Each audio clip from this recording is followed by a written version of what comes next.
that went glitchy. I think we're probably live. Probably. Alrighty. Hello, Welcome all. to the Maple Syrup Show.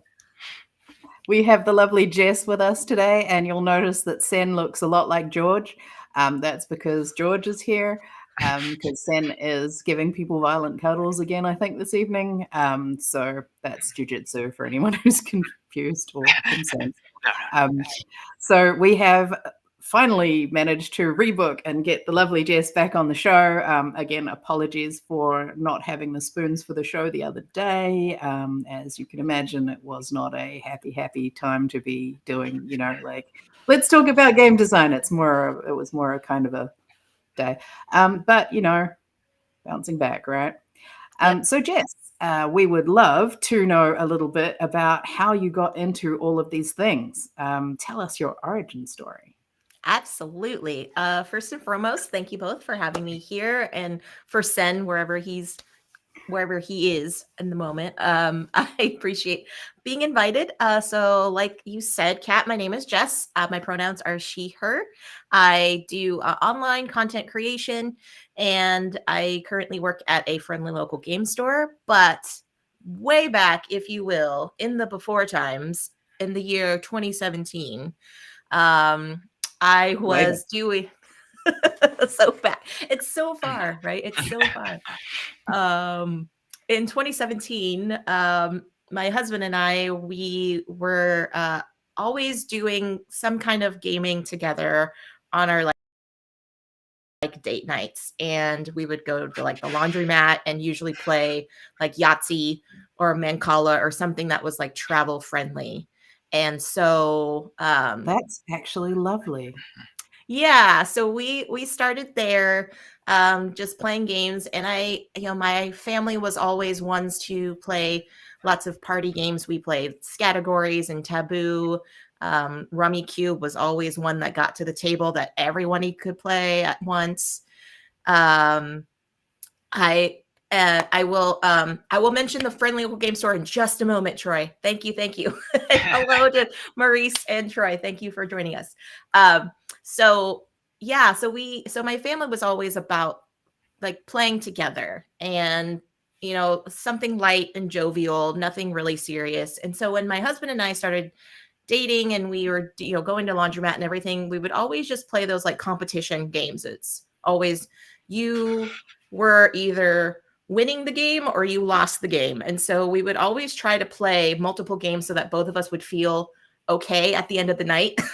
It wasn't just like, you're the big loser or whatever like that. It was never that way. We would always want to play something so that way we both felt fine after playing games together. And what we didn't know was that there were these little games called cooperative games where you can actually play games together as a team and be able to go through a story or through an adventure or solve a mystery or things like that. And so my husband, bless his heart, was like, I don't want to keep playing games against you. I want to play a game so that we can both enjoy playing together. That's cute. Yeah. Go ahead. Before we go any further, I have to know, did you go to the laundromat to also do laundry, or was it the only place with a flat surface? No. Twofold. So I would say yes to both. Because our apartment was, not like, we lived in a tiny apartment. So like our coffee table and everything just was multi-purpose. It wasn't an essential like game table. Hi, Amanda. So yes. And we were doing laundry at the same time. So we knew like, okay, we have at least 2 hours. What can we do in these 2 hours? So anyway, yes, but that was a good question. So he researched and looked up cooperative games. And Yep. You're never going to get to tell your story.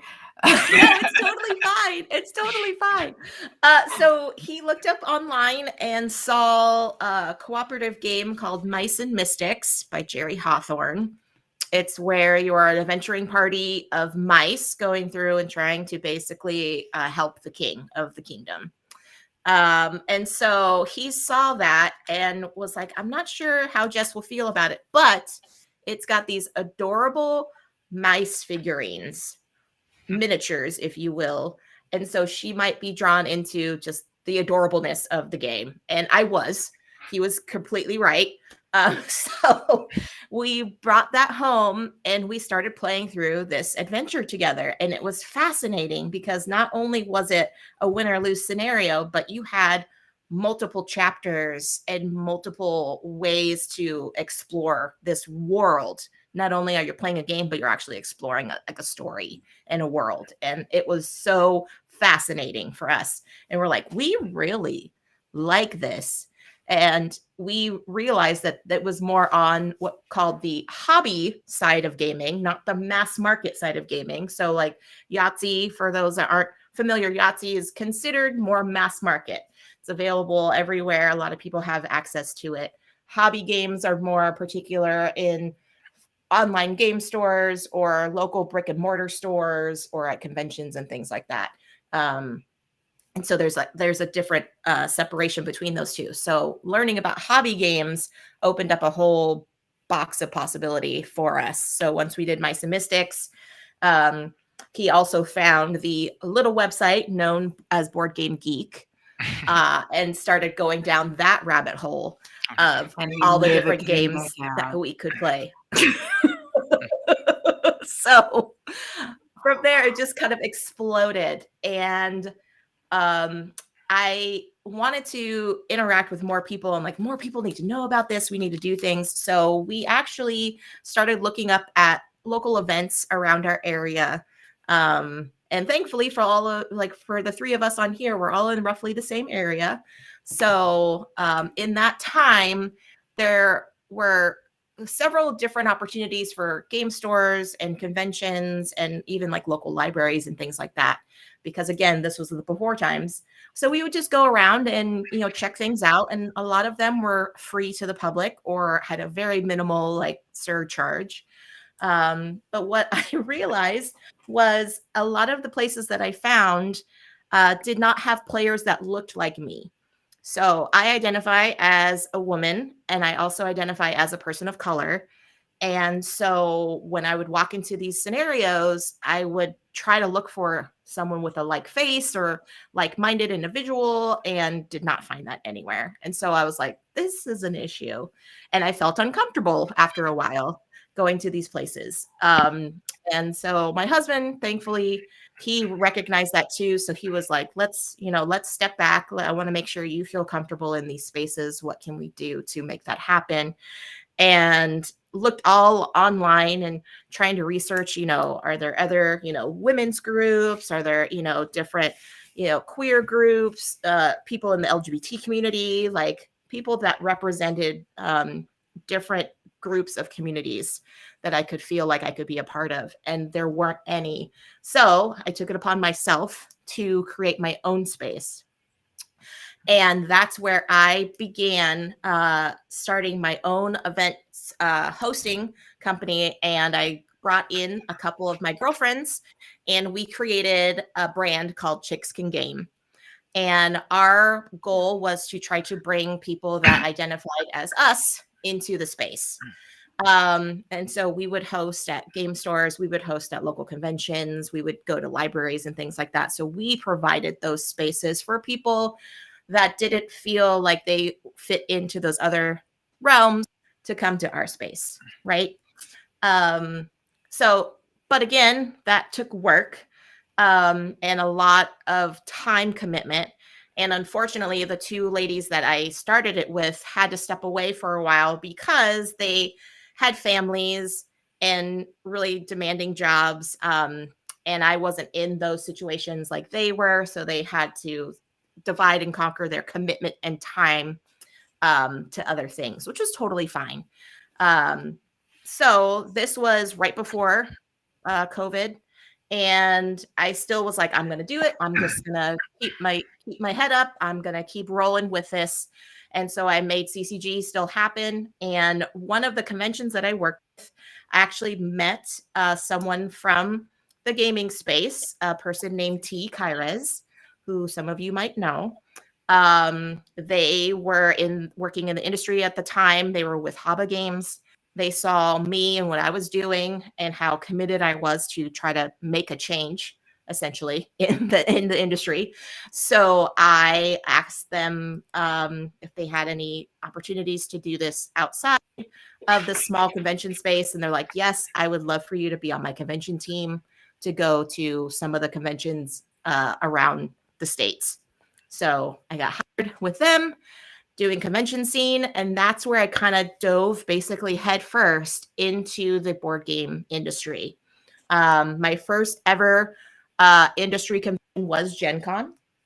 And I compare it as to drinking from a fire hose, because I was so used to just these small little intimate gatherings here in town. And then here I am flying to Indianapolis for like 60,000 plus people. What year was that? That was 2018. Yeah, 2018. Oh, it was huge back then, right? Yeah. So did you die? A little bit of me did, but I ended up learning so much from people. I met so many wonderful folks. T to this day, I still look up to them as like a mentor, even though we're roughly around the same age. I still look up to them as a mentor because they guided me into transitioning from local gaming scene into the industry gaming scene. So I made a lot of connections and things too. And they also helped me see that my branding of Chicks Can Game needed a little tweaking, because it could also be seen as exclusive as well. Yeah. And so I took that to heart, and I started reevaluating the namesake, and do I want to run this as my own business? And I didn't want to run it as my own business. I wanted to identify it as a brand and who I was as a person. So I ended up changing the name from Chicks Can Game to Community Connection Gaming, which is still CCG to this day. So you will see my new logo. The CCG is still what it is. So a lot of my branding didn't change, but just what the CCG stood for. Because I wanted to connect the community, and the way I would do that was through tabletop gaming, hence Community Connection Gaming. So from there, I bounced around to different publishers and things too. T didn't want to keep me all to themselves, so they were like, "Be free, little bird, go, go into the world." So I've worked with several other different publishers. I've worked with Weird Giraffe Games. I've worked with North Star Games. I've done Haba Games. I've also done a little bit with Renegade Game Studios. So I had kind of like this wide space. And then the little thing called COVID hit, and everything of that sense kind of shut down. So with that being said, I took this opportunity to try to create the community space, but in an online space. So what I did was went to YouTube Live, and I found also Twitch, a little streaming platform called Twitch. And I started watching some of those videos because, like you probably both know, Kat and George, that we were longing to connect with people. Like, I don't know about you both, but I was going stir crazy being in my house for years. Essentially, years. We're both introverts in that sense, that we both get a lot of energy from sort of being on our own. But George, much more than me, I still need the human connection a lot more. Yeah. So yeah, while I was like, yeah, I love this, at the same time, I was very much like, but also it would be nice to like talk to some folk. Yeah. So from there, I watched channels and things, and I was like, you know what? Again, I don't see a lot of people looking like me, so I'm going to do this myself. So I created a Twitch channel. I started streaming. I started basically doing what I would do at an in-person event, just with top-down camera and my face cam. So I would go through and teach people games and actually play through an entire game, make decisions, talk with people, have them ask me questions, reference rule books, that kind of thing. And my channel just grew. And I think it was encouraging for a lot of other folks as well to go, hey, I see her doing it. I can do that as well. And then the whole Twitch thing also again kind of exploded. It's so funny how this is like this like nice like cyclical thing, you know. But that's really how it happened, and I was very fortunate. I did not get like, you know, millions of bajillions of followers, because again, I wanted to curate a space that I felt people could come in and feel welcome. My whole goal was that people can come and sit down at my table and know that they can feel safe and know that they can ask those questions and not feel shame or not feel put down like, oh my gosh, how do you not know Twilight Imperium 4? Like, what are you? You know, like I never ask any of those put down statements at all, and just make people feel like they can come and be themselves. And I grew so much from that online opportunity. I've made such wonderful friends online and even from like across the globe. Like, so not only was I making connections at my hometown, but I was also across the globe. And now I see it as a place where, yes, things are slowly starting to come back. Those slowly starting to open up. So I'm starting to make myself go out into the world again. And from all of those things, my husband, again, he has been my advocate since day one, was like, you need people. You need to interact with people.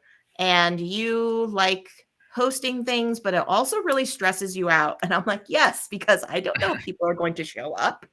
I don't know what's going to happen. I don't know if I should lug in my giant bag of board games and then set everything up and then have to clean it all up because no one comes. He's like, have you thought about how many gaming opportunities there are in this town in general? Why don't you go apply for some? So I applied at a local game store, a few local game stores, and one that reached out to me was a store called Red Castle Games here in Portland. And they hired me on as a floor time staff. And that's where I currently am. And it's such a like joy, because for me, I have that experience, not only from being a diverse face, but also being in the industry, experiencing what I experienced firsthand at kind of like a, you know, jumping into the deep end kind of thing and having to wade through the waters. But then I could also relate to being that early gamer who was sitting in the laundromat playing Yahtzee and going, oh, when this young family comes in and that's what they're familiar with, I can tell them, yes, Yahtzee is great. Also, I would love to send you home with this other game too. And to kind of just bridge that gap. And so currently I see myself as more of those bridge gappers, those community builder type people that want to just bring the love of the hobby to it. So yeah, that was very long-winded. I just realized I just spent 20 minutes talking about myself. No, it was a really interesting journey. I was like, you know what? We're just going to let this run, because I mean, one of the things that I found really interesting in your description, apart from that it was basically my story, which is fine, because I've had all those same experiences. Like, oh, I'm the only one who looks like this. I'm the only one who, you know, I've walked into stores and just gone, nah, I'm out, because every single head turned and stared at me like it was one of those movies where you'd walked into a dive bar and everyone's like, you ain't from here. And I was like, you're right, I'm not. Bye. One of the other things I noticed is that you never once mentioned any interest in designing games yourself. Is that true? Yes. Because I feel like for me, my experience is in what a game brings to me and not necessarily the idea of what a game could bring to someone, if that makes sense. That does. And it's a really interesting thing, because a lot of people who get interested in something are like, you know, say, for example, I love cakes. I'm going to learn to make cakes. Like, that's a very common reaction. And not necessarily everyone should be doing that. Like, some of us just aren't bakers. Some of us just aren't. And I know that in a lot of cases, and it must be the current society or something like that, but you feel this sort of pressure to be the one, oh, if I like this, I should know how to make it. And one of the things I really like about talking to you is that you are fine with enjoying the thing without feeling like you have to make the thing. Yeah. Has that always been the case? For me, yes. For my husband, no. He is very methodical, and when it comes to certain types of games, he's very strategic in how he would execute his play turns and things like that.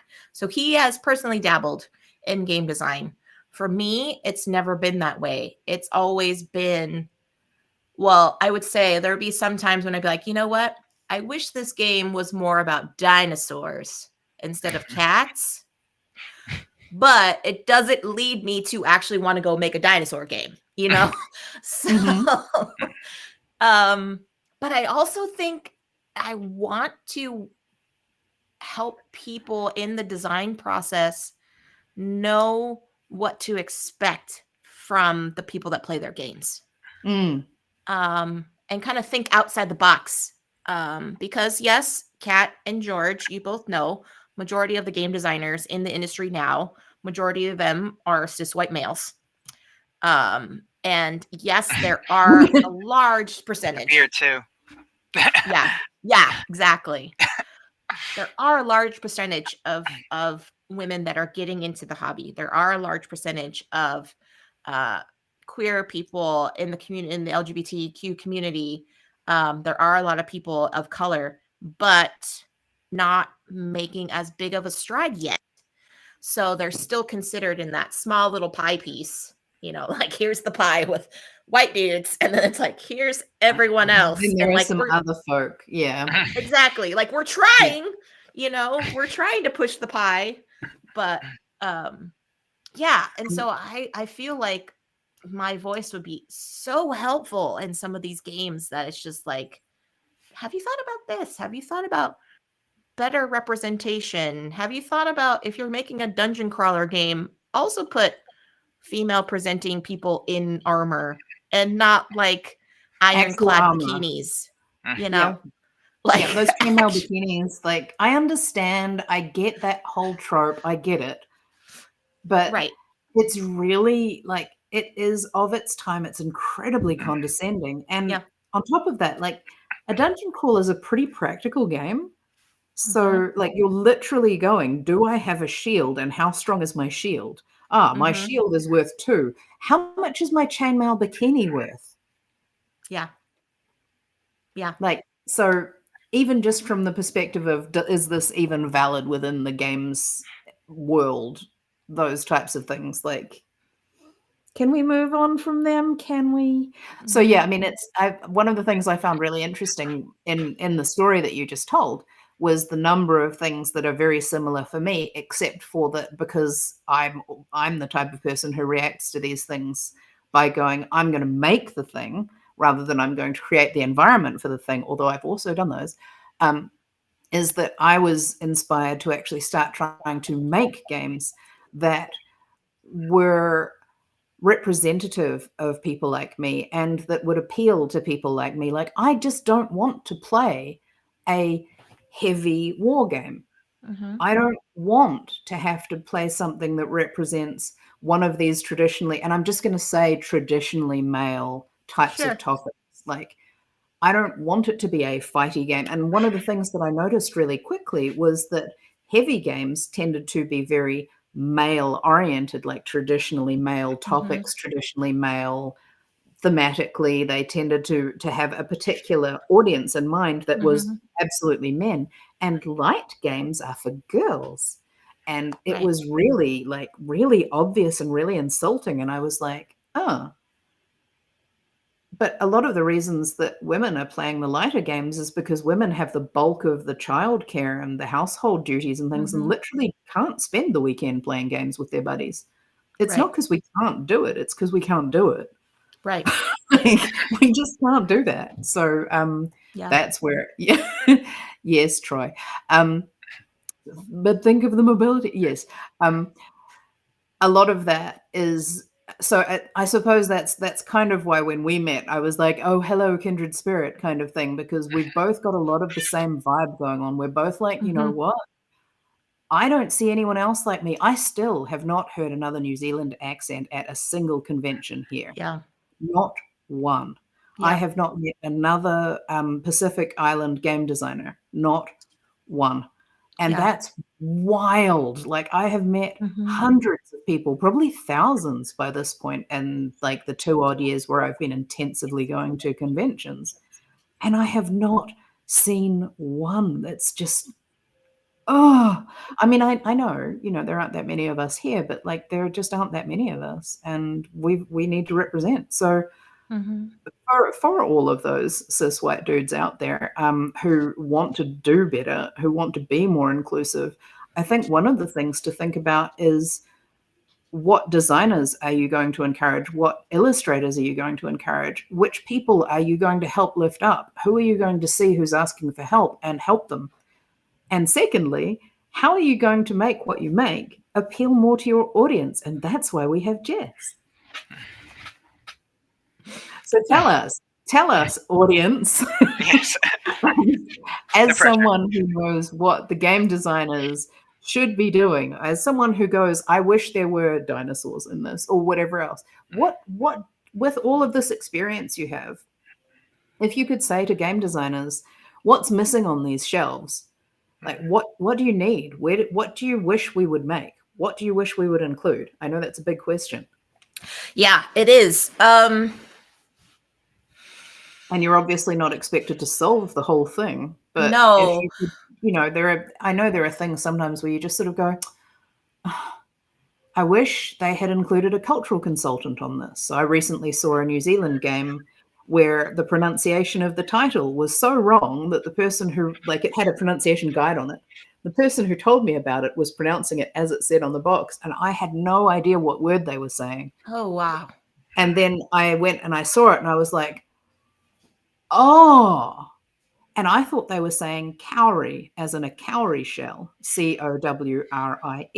And they were saying kauri, as in a kauri tree, which is Kauri. And yes, some English speakers will say cowrie when they mean kauri. But if you're going to go to the trouble of putting a Maori word on a box, why don't you make it kauri so people know how to say it? So that's that's what I'd love to see. Yeah, so going off of that, Kat, I would say cultural consultants are a must. And it's not one of those things where it's like, oh, I have a Pacific Islander friend. I'll just talk with them and, let them just go through the rule book and it'll be fine. It's like, no, absolutely not. Like, there was a reason why Puerto Rico was redone twice. The game, in case anyone's not clear, the game, yes. Puerto Rico, not the place. Yes, was redone. So I would say cultural consulting is a must. I would also say get people to play test your games that you want to see in these game environments.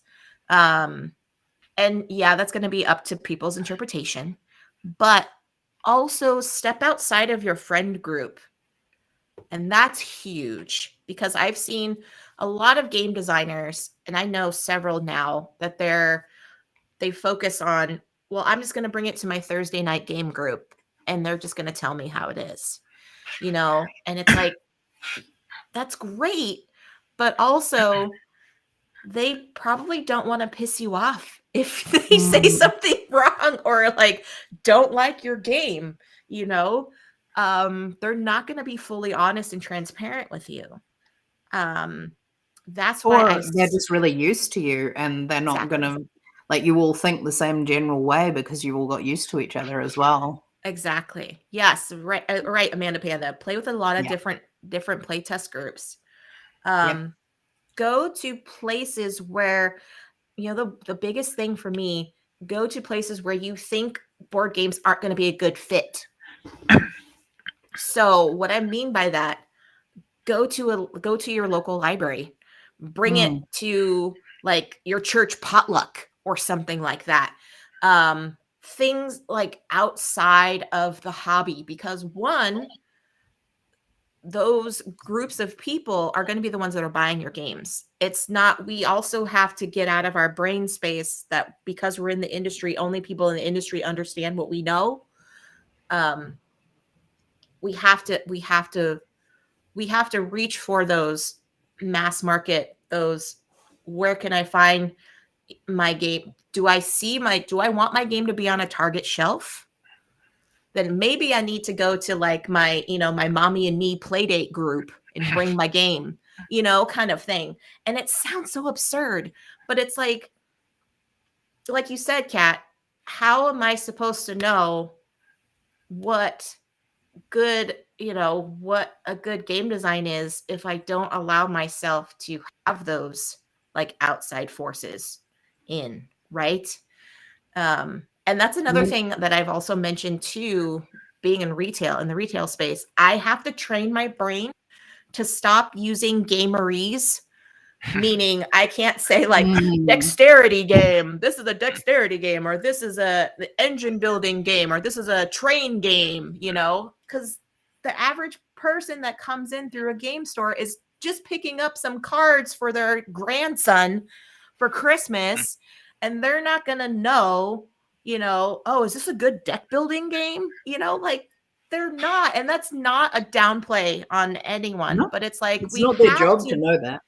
It's not their job. Exactly. We have to get out of that hobby language when it comes to playtesting and also when it comes to game design. And I've done this with my husband with his games.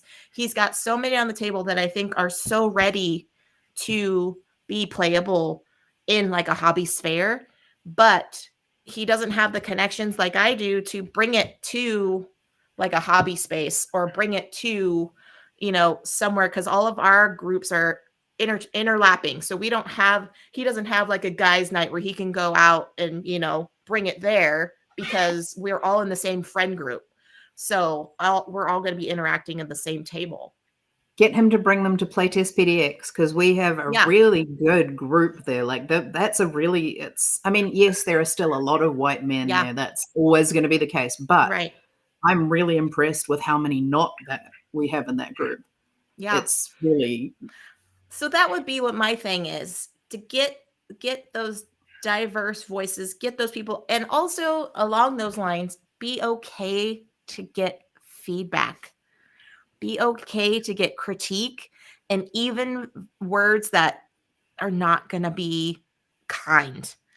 I had the opportunity when I was working with Weird Giraffe to sit in on some pitch meetings at a convention, and I could see the difference in the way that they would approach me with their board game versus another group of people. There was one gentleman, I know he meant well, but he was just like, I'm not sure if this is the type of game for you, but I'm just going to show it to you anyway. And it was like, okay, red flag right there. But again, is that because you're a girl? Yes. Oh, yuck. Okay, yeah. Yeah. So anyway, it might be a little bit too complicated for you. Is your brain going to be okay? Yeah. Here's the rule book for you, but if you need me to read anything, I could read it for you. And it's like, oh my God, thank you. Yeah. Oh my God, thank you. I'm so glad that my, first grade reading comprehension is held up all these years. Anyway, so in my critique, I was very like structurally, like this game structurally does not work because of X, Y, and Z. And I just laid it out. Not to say that I was angry. I mean, there's a little bit behind in the back of my mind that was angry. But again, it was like the way he approached it, it was like, no, if I looked just like you and you did that exact same thing to me, I would give you this exact same feedback. Like, this just didn't change how you approach it. And don't sugarcoat it for me, One of the things I've noticed in the design groups in particular, which again are 99% cis white men, is someone will post a question. So recently someone was asking, I'm doing something, I'm designing a game that involves elements of a culture that is not my culture. Should I get a cultural consultant? And there were should I? Yeah. So just asking, like, should I do this? This was a reasonably new designer, and this is the kind of question they get. This is a good question to ask. Well done for asking. Sure. The answer is yes. It's always yes. Even if you're doing something that is your own culture, if you're not an expert in your culture, yes. So if I did something about any of the Pacific Island cultures that I'm connected with, I would 100% get a professional cultural consultant.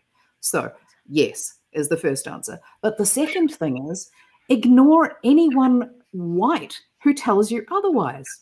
Because almost all of the comments were, nah, you don't need to worry about that. If you've done your research and you know about it, that's fine. You don't need to worry. And I was like, that, like, Yeah. this person is just asking like a very normal, very reasonable question. They're kind of hoping, I suppose, that someone's going to say, no, you don't need to spend the money. But I was very pleased to see that their actual reaction was, oh, good. Okay. I do see that I should get a cultural consultant for this because I don't have a personal connection with this culture and I'm not an expert in it. Mm-hmm. I'm only doing this, this, and this, and I know a lot about that thing. I think it was to do with a martial art that they've been practicing for many years, but they wanted to check. And I'm like, yeah, absolutely. You need a consultant in that because, one, you could just be misusing some terms from the martial art that your teachers taught you wrong. And two, it's not your culture. Yeah. And to you and me, Kat, it's just like, duh, right? But there are people out there that just don't think that's an issue. And so, and also be willing to listen to those folks when they say that that's an issue.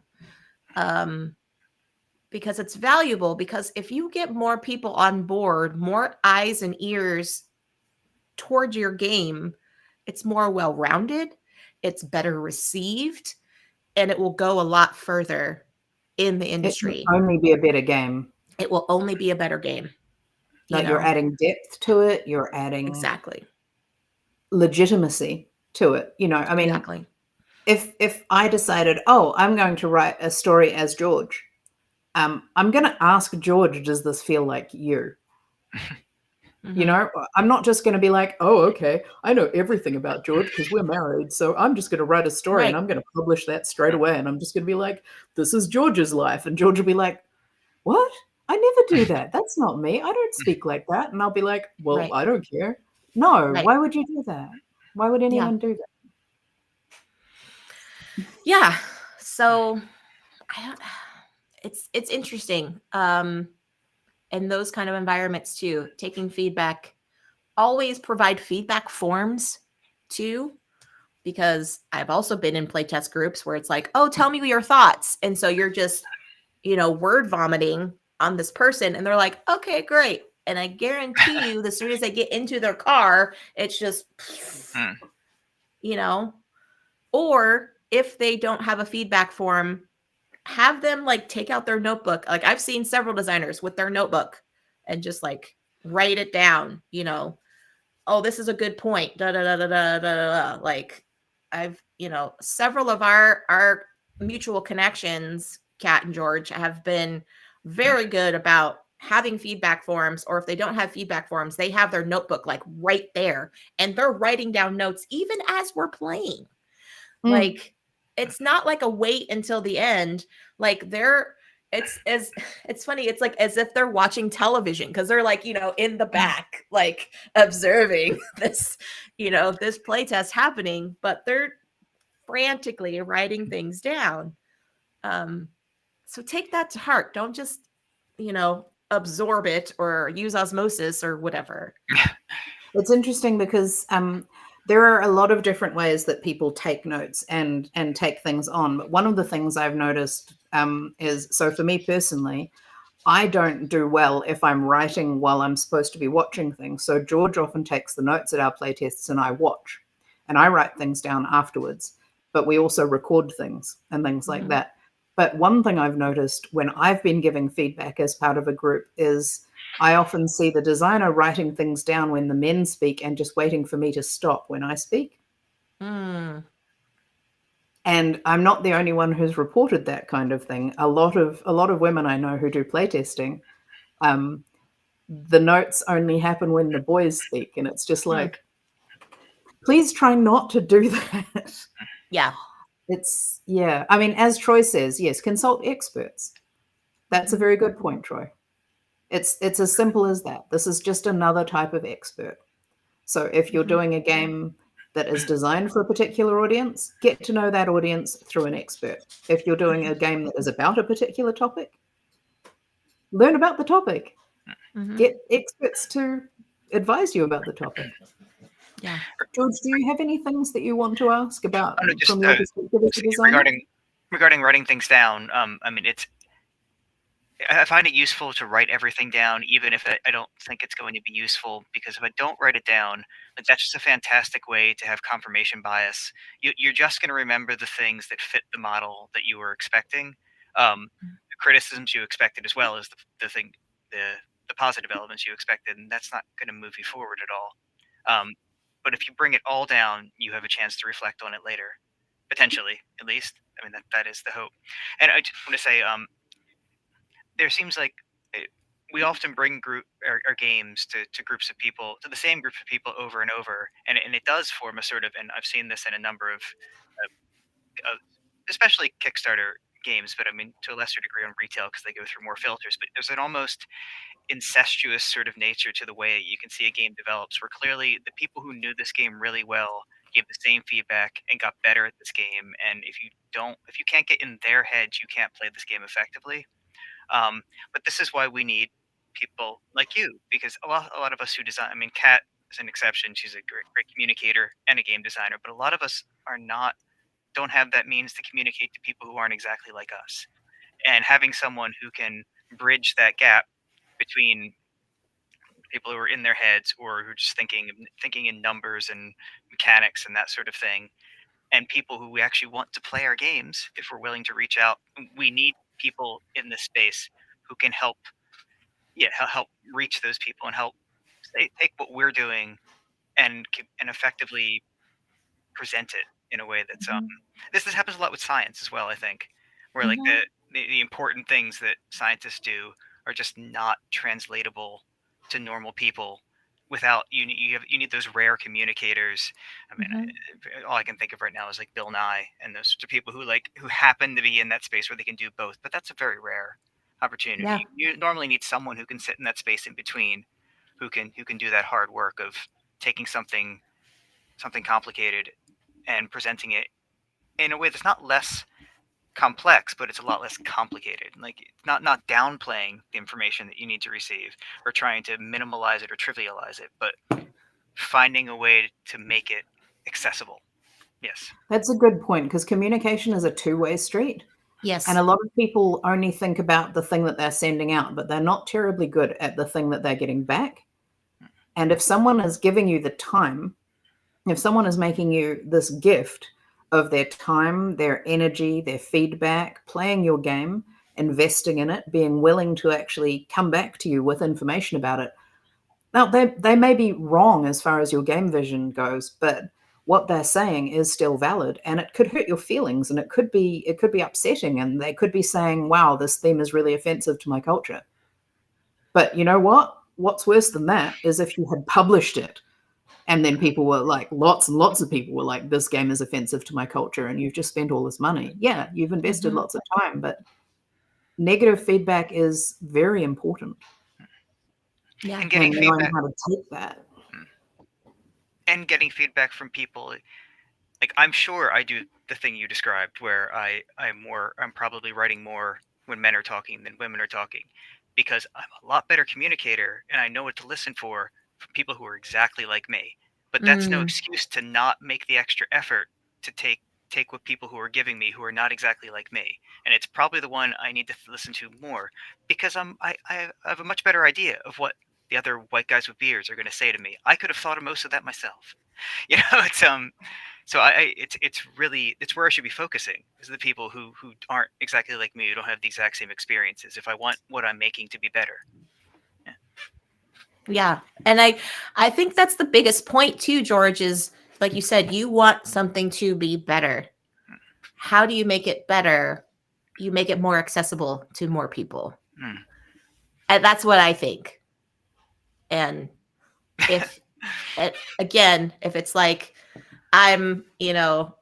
someone walks into my game store and I'm like, how can I help you today? And they're like, I'm looking for a gift for my grandson. What is your grandson like That's what I always ask. What did they like? Not like, are they into cooperative games? Have they heard of, have they heard of a deck building game? Do you know about Ticket to Ride? Like that kind of thing. I ask them, what did they like? He's really into dinosaurs and Pokemon. Okay, I can work with that.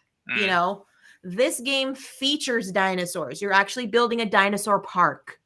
Do you like the movie Jurassic Park? It's basically Jurassic Park, the board game. Here you go. Pokemon, they actually have cards. And it's really neat as you can actually collect the cards from the show that he's probably watching. So here's this area over here. I don't need to explain mechanics to that person. I don't need to explain, this one you're gonna need to get a binder and card sleeves and blah blah blah. Like, and no. a mortgage. Exactly. Wait for this investment. Hopefully his college fund is going towards this. But that's something I've been having to train myself in, and having to like that gauge when I first communicate with people. So it actually also comes into like playtesting as well. And I have to also be mindful when people present to me a playtest that's just pieces of paper and pennies as your moving tokens. I have to remove myself from the sense of like, this is just scrap on a table and be like, no, actually we're a medieval adventuring party going through and trying to, storm the dragon's lair. So this is my moving marker and I'm moving my penny along this paper track kind of thing.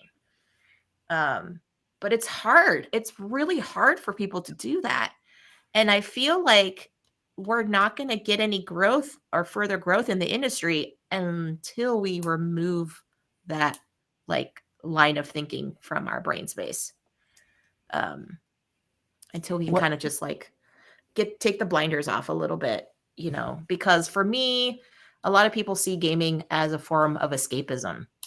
And we want to dive into this adventure. We want to take away from things of the world that are happening for this 90 minutes. And right now, I am a goblin lord, and I am going to protect my kingdom from these minions trying to attack me. Like, that's fun. We need to open up our imaginations and our minds when it comes to these types of games, and like, realizing that, do you just want your little Thursday night game group to be the only people that are going to play this game? Then great.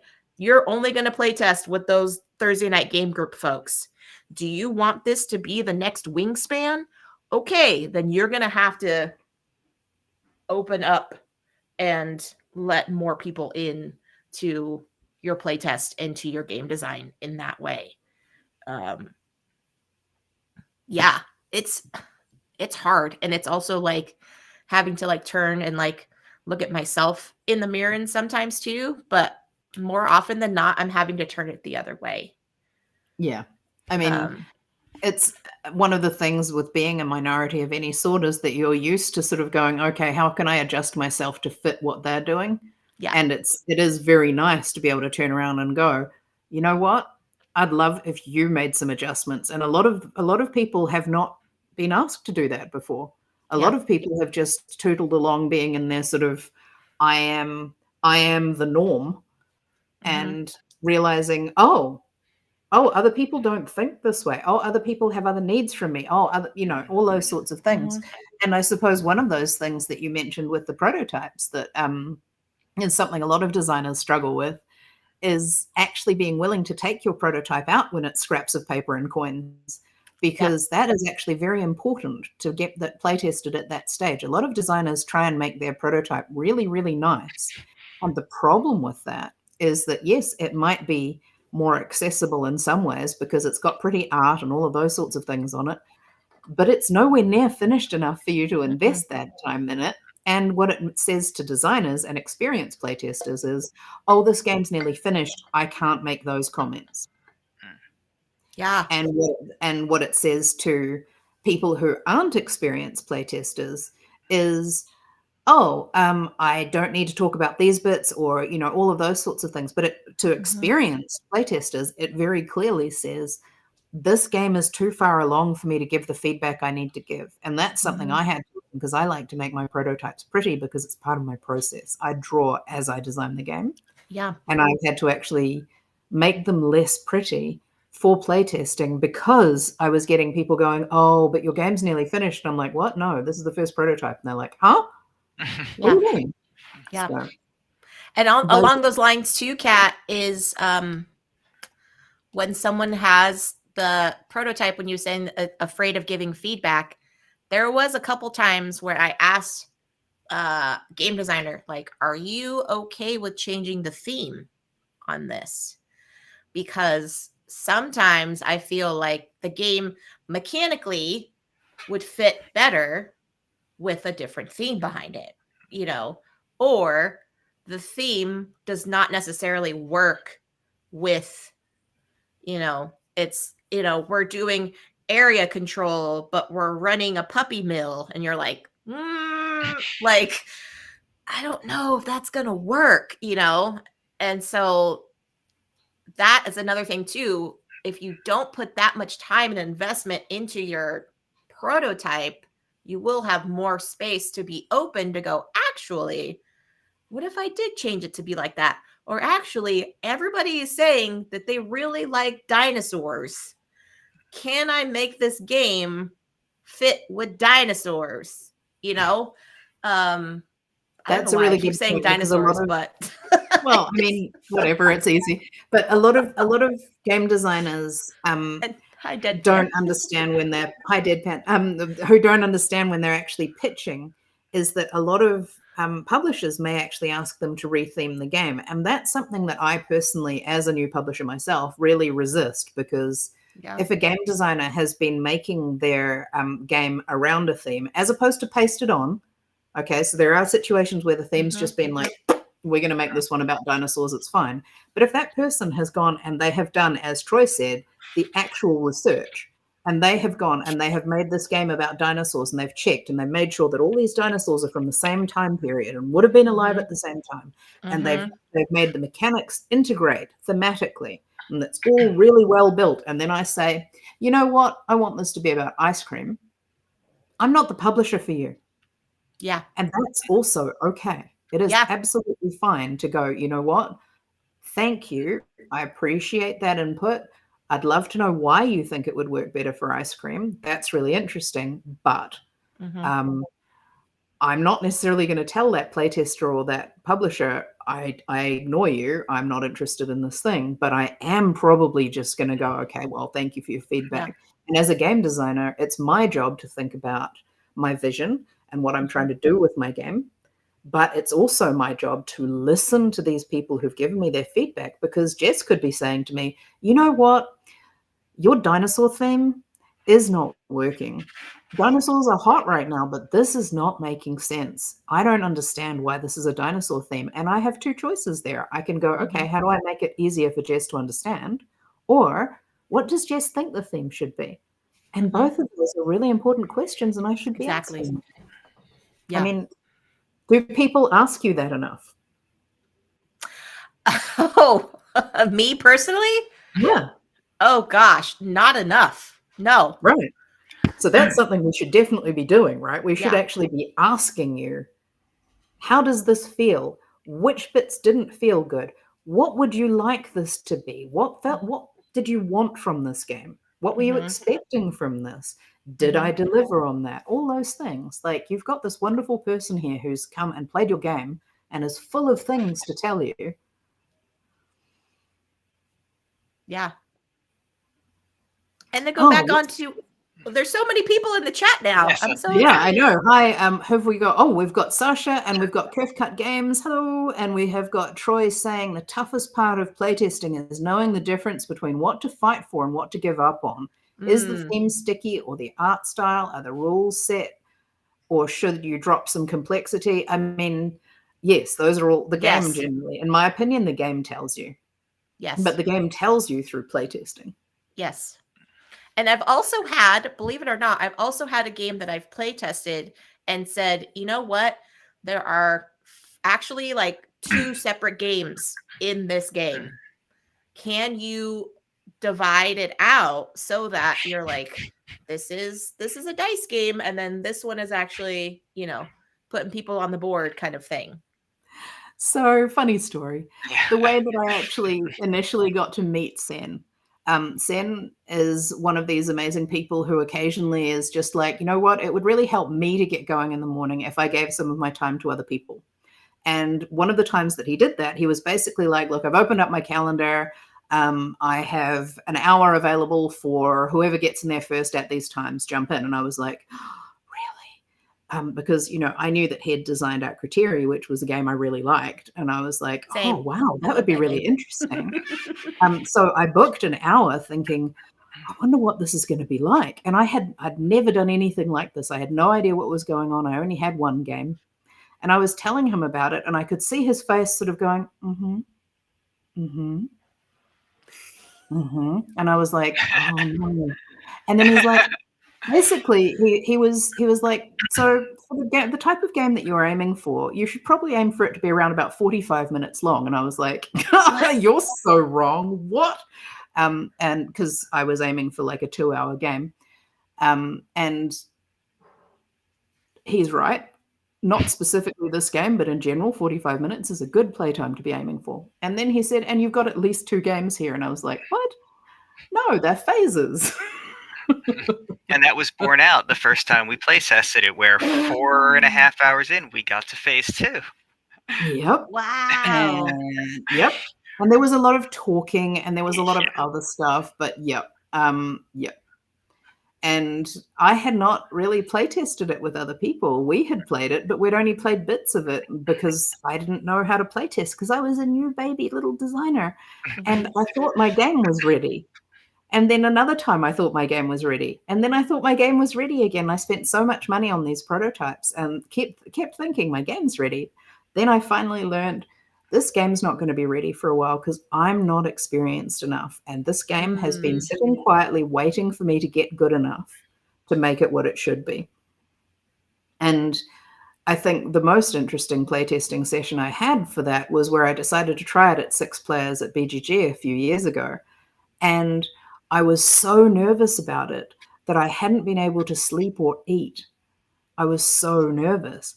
And so when the playtest actually happened, we were trying to record it and I was so anxious. Like my hands were shaking so much when I was setting up. I had to get someone else to help me set up because I couldn't actually set up. I was that anxious about it. That's how anxious I get about things. And then I finally had this playtest actually running, and thank goodness my friend Sarah was one of the people playing, and almost everyone playing were like people I knew and who were being kind. They were there. They weren't there to be monsters, but it didn't work. And their feedback was very useful, and it was very measured, and no one was being mean. Everyone was telling me what I needed to know. But as soon as it was finished, the adrenaline left. And like a toddler who hasn't slept or eaten, I cried. And they were all like, oh my God, I'm so sorry. And I'm like, no, this is completely unrelated. It's nothing to do with that. But folks, the impression that I gave these people was I couldn't take feedback. That was not what was happening. It was completely unrelated. I was like, yeah, no, you're absolutely right. I could see that too. Thank you. Yeah, no, that's all very good feedback. But I instantly cried as soon as they had all finished. Afterwards, I just went, oh, and I went upstairs and I had a little snack and a nap because I needed to be a toddler at that point. And we need to look after ourselves better, folks, because it's not fair on the people who have given us all of this feedback if we're just going to cry at them. Yeah. And also be okay if a game needs to be shelved for a while. I think that's also another issue that I've ran into with game designers. They're just so into it. They're so focused. They're, all it up. Has to be this one. Yeah, exactly. It's just like, and they're racking their brains and they get the feedback and they're just like, I don't know. And then they just hit a wall. And instead of taking a step back and going, you know what? I'm going to wait until this wall comes down, then reapproach it at a different time.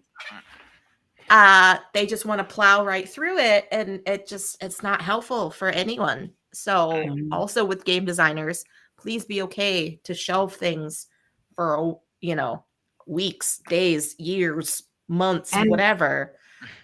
one of the ways to tell that it's time to do that actually is when you're doing the opposite of what we've been talking about most of the way through here. So most of the way through here, we've been talking about people digging in their heels and not taking feedback and not listening and so on. But if you make every single change people suggest as well, and your game's just going all over the place, that is also the time to just leave it alone. Because if you're just going z, z, z, z, z, and you don't know what your game is anymore, you're not supposed to take all the feedback. If everyone who gave you feedback was 100% correct about the game that you're trying to make, that's not even possible. It's just not possible because they're not in your head. They don't know your game. They're just telling you what they feel, and Right. your job is to be the designer. So, I've noticed a few people who've done that over the years as well, where they've just been like, "Okay, I've done my new version of the game," and I'm like, is this the same game I played like a month ago? Are you sure? And they're like, yeah. So you gave me feedback about these things and I did all of it. And I was like, at once? Oh no. Oh no. And they're like, are you happy with it now? And I'm like, um, those were all to help you. I didn't mean put all of the, oh no. Yeah. Like, especially when I said or in between and they changed it to and. Yeah. Like, I appreciate you respecting my opinion, but so yeah, it's important to take into account the feedback that you get from your playtesters. It's important to get feedback from a range of different people, particularly people who aren't game designers, who work in retail, who work in content, who work in community building, who understand all of the different people out there and what types of things they might need, and the people who should be playing your game.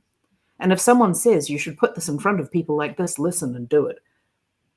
But you do not actually have to do everything that those people suggest, or you won't have anything. Everyone who is giving you feedback is giving you feedback on the game that they think that you put in front of them, but that might not be the game that you wanted to put in front of them. So you need to run that filter on everything that's presented to you. Exactly. And they might be trying to make it into a different game as well. They might want it to be dinosaurs. And that might be a cool game too, but you need to be the filter and decide whether this is feedback you want to incorporate into the thing that you're trying to make. Exactly, because at the end of the day, it's your name that's on the box. Hopefully. I mean, we highly advocate for designers' names being on the box. Yes, please. That's very important. So we've been talking for a while now, and we've sort of talked around a lot of the different topics and things. Jess, is there anything that you really wanted to make sure that we talked about on this particular show? Are there any messages you really want to get out there?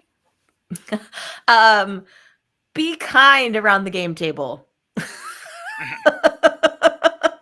I mean, yes, games can be competitive. They can be challenging. But at the end of the day, we need to know that it's just a game. It's so funny. My husband and I, we're playing games. We always do either some kind of 2-player game or a cooperative game. And yes, we like to banter. There's table talk. There's all that kind of stuff. But at the end of the day, we can put that game away and we still are a happy couple, So as much as we want to bring in all of our outsideness to the table, we also want to make sure that we understand that the game is just a game. It's not going to be an advocate for world peace. It's not going to be the cure to all ailments. It's just there. And so be kind, be respectful, listen to other people in what you have and like people around your table. I have learned so much sitting at a table with people that don't look like me, and I've learned so much with people that do look like me, and I've learned to all of us can enjoy that same game together. So yeah, I just want that feeling of that community, that engagement to happen. in like a kind and safe environment, and people to know, like, just come play this game, enjoy yourself, and then, you know, go about your day. So yeah, that's what I What would do you say. think makes a safe, like, if you were going to tell someone who was organizing the open play area at a convention, like maybe say 3 things that they could do to try and make it feel more inviting and safe and accessible to people like you and me, what would you say to them? I would say clear signage to basically describe what the gaming space is going to be, who is welcome there, all of that kind of thing. Clear communication. So whoever is the host there, bring clear expectations out there. I've even had codes of conduct be available. So like when they come into this space, they are acknowledging and respecting this code of conduct. And that if that doesn't happen, then the gaming host has the right to excuse them from the table or have the communication with the table. So I would say, yeah, clear signage, open communication, and a way for folks to be able to express themselves if they don't feel safe. And I've seen this in multiple ways, but I'll just give the stoplight example. There's 3 cards: green, yellow, red. Green is they feel okay. Yellow is there's some hesitancy. Red is they don't feel safe at the table. Nonverbal communication that happens also could be done as an X, where it's if someone plays a red card or holds up the X, then without question, the game host will pause, excuse that person, no questions asked, it's there. And so having that be a way, because oftentimes people can, when they sit down at a game table, they can feel stuck if they don't have a way to communicate that they need to get out, that they don't feel safe, that the table talk is not comfortable for them. So having those things available for folks, I think is definitely necessary. And also for the host to be mindful and respectful of that. I don't want to see hosts coming around and going, well, it's only, there's only 2 more turns. Like, can you just, and it's like, no, no, no, no, no. They're clearly not feeling safe. You need to respect their boundaries and just remove them from the game. It might lead to the game ending right there. That's how it's going to be.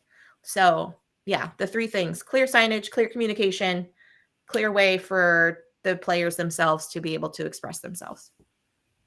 Those are really good. Thank you. And that's often something that people like. I know that I've been in multiple situations at game tables where I've just felt like things aren't going in a way that I'm comfortable with, but I don't want to make a fuss. And it feels like an environment where me saying something is making a fuss. Whereas if the cards are out and we know that this is something people do, and there are people who are actively leading this and saying, hey, is everyone still good? We still all on green cards? Good, good, good. That makes that okay. And I think those are really, really good. They're really good options. Thank you. Really well spoken. Thank you. So, thank you, Troy, for that. That was very kind to say. Yes, saying that when people play games with you, they want to play again. It is, yeah. And I think that would be, I certainly do. I remember being at, I think it maybe was OrcaCon, and I was sort of wandering around feeling a bit like I don't actually really know anyone here. I feel a bit, left out. Maybe I'll just go back to my hotel room. And Jess was like, oh, hey, I know you. Come sit down. And I was like, oh, it's okay. I don't want to interrupt. And you're like, not sit. I was like, okay. I apologize for the abruptness, but I thought it was great because I was like, oh no, I just, I would feel like I was interrupting because I would have, but then you just turn around and you were just like, no, there's plenty of room. Sit with us, join us. And then I was like, oh, I'm okay. Everything's okay. I don't have to go to my room and sit there being like, I am alone. So thank you for that. Yes, you're welcome. So I think we are basically at the end of our show at this point. George, do you have the cards ready? Yes. the putting up on the screen thing. Mhm. Right. So, Sen is not here, but on his behalf, should you wish to contact him, you can get to him at Sen Fung Lim. He is still on the X thing and Blue Sky. If you are looking for me and also George, you can find us at Draring on all the things except for X. We have left ours there, but we simply so that other people can't steal it. We're not active on that platform. What's the next card, George? Is it Jess? If you want to find this show, Oh, yes, right. Yes, of course. Maple syrup on all the things. and if you want And to throw, again, we are still on X, but yes. And of course, we have our Patreon, which we are still currently using. And we're very grateful for everyone who helps us keep the lights on here at the moment. And Jess, where can we find you? So I have everything on my Linktree down there on the card there. I'm currently active only on Facebook and Blue Sky, but I do have the accounts on all of those things because of imposters. Yep. So That's exactly yeah. why we have ours on all we the are. things as Yep. well. Yeah. So, but you could do Twitch and YouTube and all the things. Currently, right now, my Twitch schedule is Thursday evenings with my husband, and often playing 2-player games, or we might do some solo stuff. But yeah, you can catch me on everything. Maybe I'll come back here on a show when Sen is actually here. I don't know. Who knows? Oh, and just for everyone who may have missed earlier on, could you tell us again what the CCG stands for? Yes, it stands for Community Connection Gaming. And then that's what my logo. And you can get some merchandise also through my Linktree as well. Yay. And just normally what we do at this point is we ask people for a piece of final advice. Now, we've asked you for a lot of advice, but if there's any advice remaining that you would like to give, this is your moment if you wish. Again, I will just want to say thank you to both of you for having me on. I was like, for joining me, because I'm just so used to hosting my own show. And I feel like I'm in the center right here. It's just like, oh, this is my show. No. It's been a pleasure. Yes. Being Final on your advice show. I would say, yes, branch out when it comes to playtesting. Get outside of your comfort zone when it comes to people that you want to playtest your games. Be open to feedback, but also be considerate of those differing opinions than yours, because it actually will help not only your game grow, but you grow as a person. So that's what I would say. Yes. Yes, entire country. Listen to those words. Right. So, thanks everyone. We are all done for today. I don't actually know who we've got next week. We're having a little bit of trouble getting guests lined up at the moment. So, folks, please in the comments, if there's anyone that you would really like us to talk to or any topics that you would really like us to cover, we'd love to hear from you. Particularly if you can also suggest the person who would be good to cover those topics. We tend not to go with people who self-refer. So that we'd rather you put forward other people's names if you don't mind.